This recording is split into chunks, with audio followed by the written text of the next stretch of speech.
राम जी भगवान विष्णु के अवतार हैं ना। भगवान विष्णु में और शिव में, हरि और हर में क्या संबंध है उसको खींचा है तुलसीदास जी ने। रामेश्वरम की स्थापना की ना शिवलिंग की, किन्होंने? राम जी ने। उसका एक अर्थ होता है राम जी के जो ईश्वर हैं, शिव जी को अपना इष्ट मानते हैं। कौन? राम जी। तो स्वामी हो गए कौन? शिव जी स्वामी हो गए। और हरि के व्यंग वचन नहीं जाई, निज नयनन देखा चाहूँ नाथ तुम्हार विवाह। विष्णु जी ने शिव जी से कहा व्यंग पूर्वक, अपनी आँखों से मैं प्रभु आपका विवाह देखना चाहता हूँ। ये सख्य भाव हुआ, आपस में विनोद भी चलता है।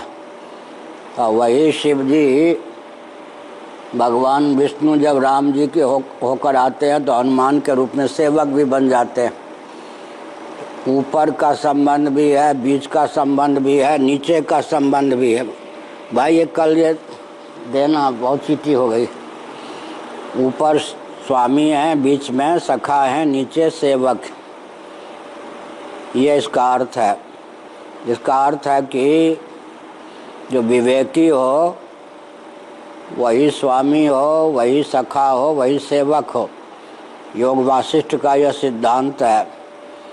किसी को गिरना हो, पतन की ओर जाना हो, तो अविवेकी स्वामी जिसकी सेवा करता है वो अविवेकी हो, और हंसी मजाक करने वाले सखा लोग हों, और बीड़ी सिगरेट पीने वाले अरियल सरियल सेवक हों, तो जल्दी उसका क्या होगा? पतन होगा या नहीं?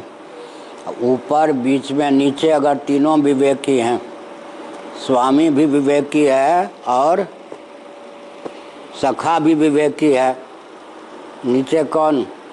सेवक भी विवेकी है, तो जीवत्व को अधिक समय नहीं पाल सकता। अगर स्वामी विवेकी हैं तो उनके पास, गुरु के पास प्राय लोग कम बैठते हैं, क्योंकि वो हंसी मजाक का संबंध नहीं है और आज्ञा नहीं दे सकता है। इसलिए हंसी मजाक वाले सेवक के पास, ये सखा के पास बैठते हैं। लेकिन बीड़ी सिगरेट आज मंगाने हो तो नौकर चाकर से मंगवा लेते हैं, तो पतन हो जाता है।